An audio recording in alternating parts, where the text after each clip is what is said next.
everyone, welcome back to my channel, and welcome back to a refresh of my Blush Roulette project. This project was adapted from a project that Lara from Lara Likes Mascara is doing. I will have her linked in the description box down below along with my intro video. But the basic gist is that I am picking out a few blushes and working through them for a few months, and then coming back and switching things up to make sure that I am working through my entire blush collection. Initially, I was going to switch up the blushes every quarter, but I think in my head, it makes more sense to switch them up every season. So I had been working on some really bright, orangey, very summery blushes for the past few months, and I am now feeling the fall vibes. So I think I'm going to switch up my blushes for September, October, and November, and then I will come back at the start of December and do a refresh for the winter time for December, January, and February. So I hope that makes sense. That's just how my brain sometimes thinks about makeup in seasons rather than just quarters of the year. This project has actually been working really well for me. I think I thrive when I have a curated selection of products, but it's not just one product. Like, I still have choice when I'm putting my blush on each day, but I'm not overwhelmed by choice. So I'm not picking out of my entire blush collection. I just have like my few select blushes that I'm picking from. It seems to be working really well for me so far, so I'm going to continue with it, and I'm really excited to show you the blushes that I picked out for the fall time. But before that, I want to just go through with you the blushes that I picked for my summertime roulette and share with you the uses on each of them. So let's start with my least used and work up to my most used. So my least used was the Charlotte Tilbury Glowgasm face palette. This is in the shade Lovegasm, and I had rolled in kind of the palette as a whole because I just really hadn't been using it, but mainly focusing on these two shades, which are so similar that it almost doesn't even matter which one I put my brush in. I kind of just blended the two together, and it just created like a really nice burnt coral, almost rusty kind of a blush with a good amount of sheen to it. I can give you a swatch of what those two shades look like blended together. You can see it's just a really nice kind of burnt terracotta-y coral with a good amount of sheen to it. I ended up also dipping into the contour in this palette, which is a really interesting texture. I feel like it's almost like maybe a baked gelée formula, but it feels almost like it's trying to be a cream. Like, it's a little bit hydrated, but somehow still really hard pressed at the same time. So I did end up dipping into that shade quite a bit whenever I had this palette open. And then I used the highlight a couple of times, but it's a very strong gold highlight that's very warm and a little bit too dark for me when I am at my normal natural skin tone. So I pretty much only reached into this when I had self tanner on, or at the height of the summer when I was feeling my most tan. And I think that's why it's my least used, because it's just a darker palette on me.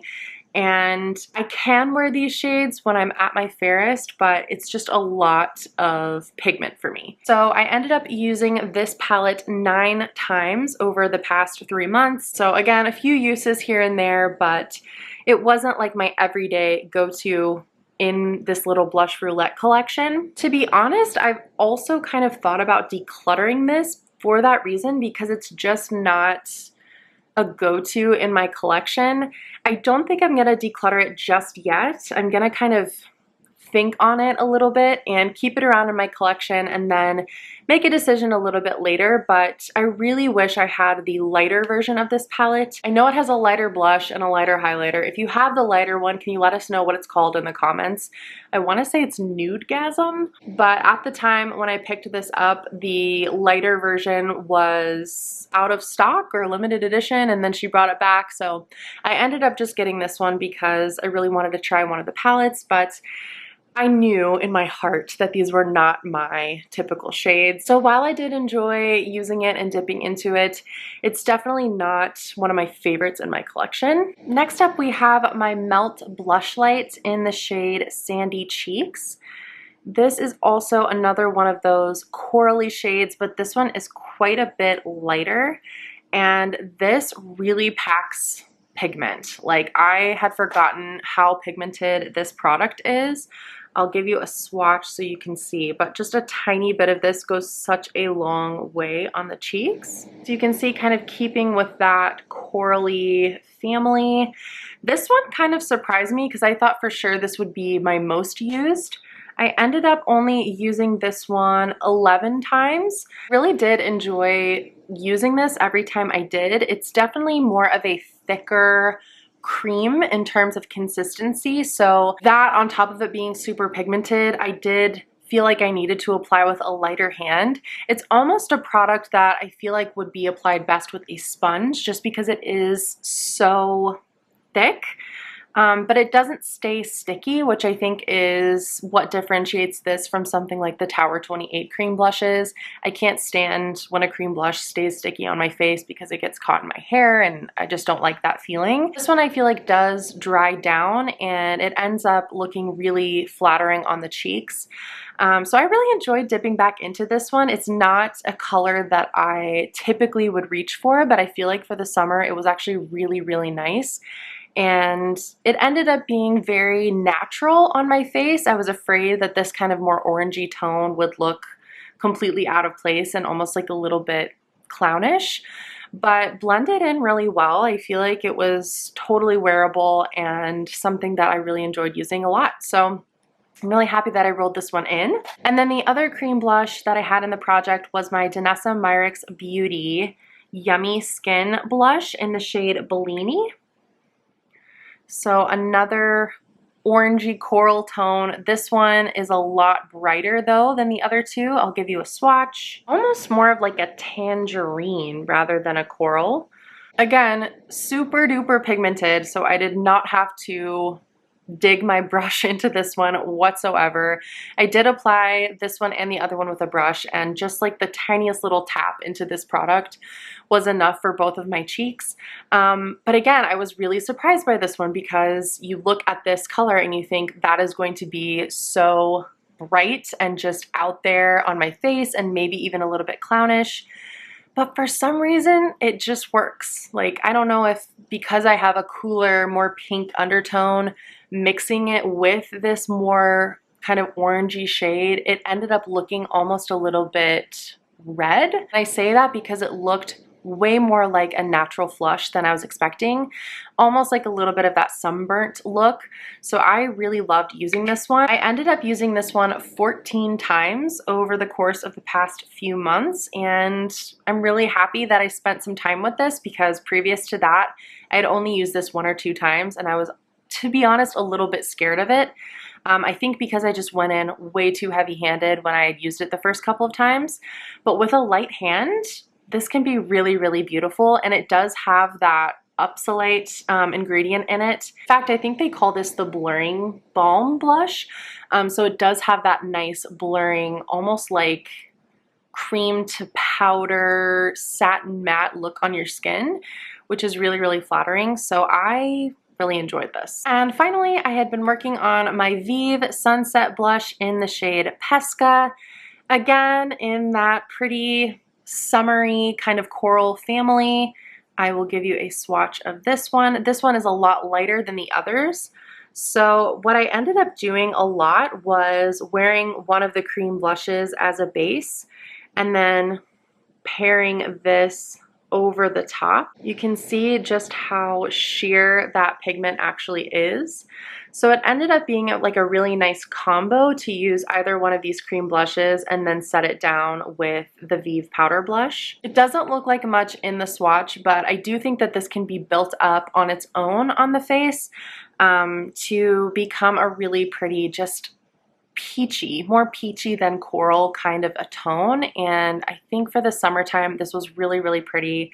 I ended up using this one 19 times. So a lot of those uses were pairing it over the cream blushes. I did use it on its own a couple of times. I think for this one, if you have any deeper of a skin tone than I do, like I would say maybe if you are light to medium, you could get away with this, but any darker than that, I just don't think it's going to show up. It's just such a sheer formula anyway, and it's such a light shade.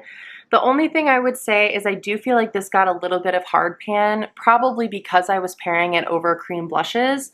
So that can happen with any powder blush, but yeah, just something to note. But I had a lot of fun using this. Again, previously this had been one that was just kind of sitting around in my collection because I never naturally reach for the peachy corally tones for my cheeks. So I'm really, really happy that I ended up getting so much use out of this and out of all of these blushes in my collection. They really are beautiful, and I feel like this created such a perfect blush wardrobe for the summertime. In fact, I loved it so much that I'm not even 100% ready to give up the rusty orange shades, and I'm actually going to include some more oranges in my fall rotation. So let's move on now to the blushes that I've picked for fall and autumn, at least for September, October, and November. I noticed that I was really enjoying having a cream blush down as a base and then layering a powder over the top. So I decided to kind of go with that feeling, and I'm rolling in my Patrick Ta Major Headlines Blush Palette. This was a limited edition release a few holiday seasons ago, so I don't think you can get the palette anymore, but I do think that you can still get each of these shades in singles. So it's kind of hard to show you because of the packaging, but this is the duo that I'm going to be rolling in. Here, let me take the protective plastic off. This is the duo that I'm going to be rolling in for my fall roulette, and it's called She's Baked. So the Patrick Ta cream blush formula is pretty emollient, I would say, and pretty thin. So you get a nice, almost like cranberry-ish red, sort of a cream shade, and then a really kind of earthy, reddy brown powder to pair together. And I just thought that this combo would be so perfect for the fall season. These swatches are terrible, and I'm very sorry about that. You can see just how thin, though, that cream formula is from Patrick Ta, so it's not super duper pigmented. And I actually like that because I feel like it allows you to do the Patrick Ta blush method really well, which is that he actually applies the powder blush first and then goes over the top with the cream to bring some kind of hydration back to the skin. And I really like doing that with his formula specifically because, like I said, the creams are so thin and they actually pair really well over the top of powders, which is not always the case with cream blushes. So I am really looking forward to using some more of these kind of appley, cranberry, murky, earthy, red sort of shades for the autumn. I feel like that just screams fall makeup to me, and I'm really excited about that. And I'm really excited to get some more use out of this palette. Gotten a good amount of use on this palette, but very aware that creams expire faster than powders, which in a palette that has creams and powders together is kind of tricky because you don't want to have the creams go bad and then be left with a bunch of powder blush. So I'm happy to be focusing on this a little bit more. And then for my other cream blush option, I'm rolling in one of my Skin Spark cream blushes from Phyto Surgence, which is a Canadian indie brand. This is in the shade Inferno, and it is a beautiful, again, kind of terracotta, rusty, earthy shade.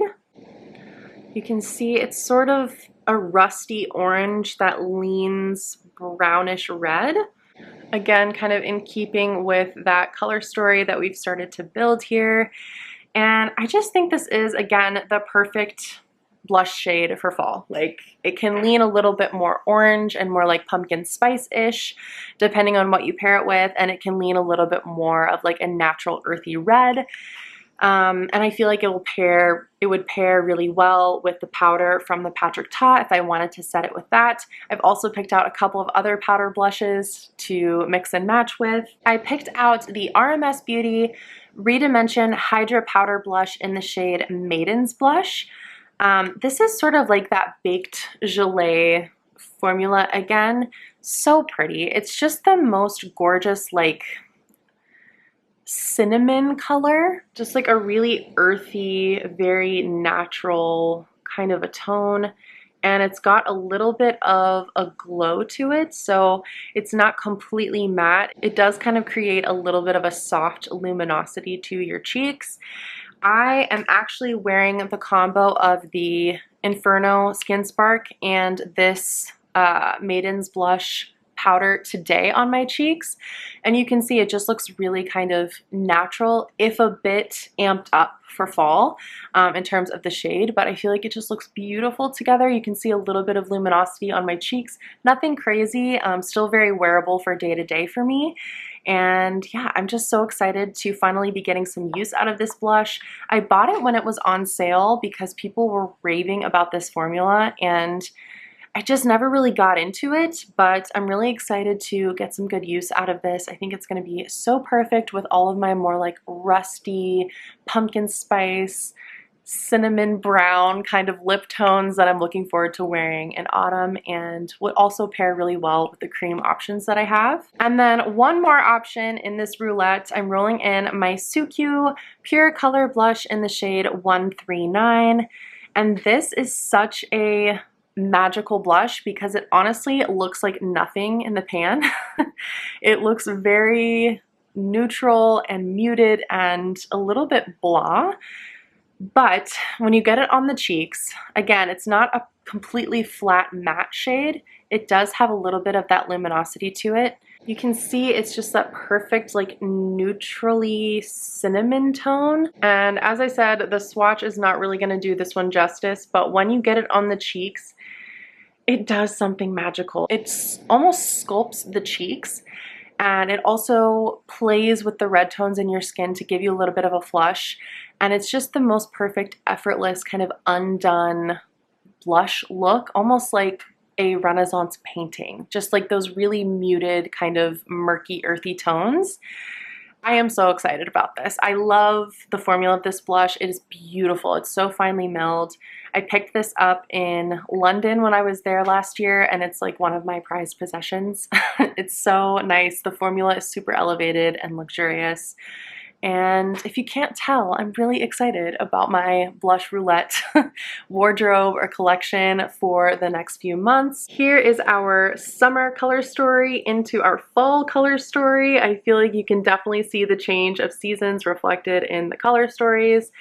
But like I said, I'm still having a lot of fun with warmer blush tones, which is not something I even really knew I was gonna love this much.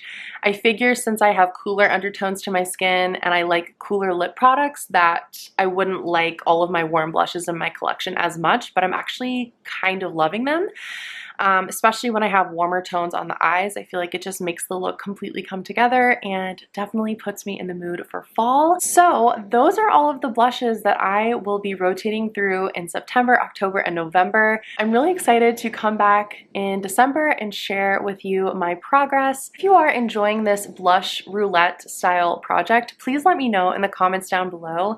And I would also love to hear from you if you have a specific blush favorite for the fall and autumn season. I'm so excited for the change in the weather and for the leaves to turn and really to just embrace all of the warmer, cozier vibes of the season change, and I hope you are too. If you like this video, please do give it a like and subscribe before you leave if you would like to see my next update. It really means so much to me if you like, comment, subscribe, share my videos with your friends, and really helps my channel grow and my videos find other people. So thank you so much for doing all of those things. I truly, truly hope to see you back at my next upload. So until then, I hope you are having a great day, and I will see you in my next one. Bye.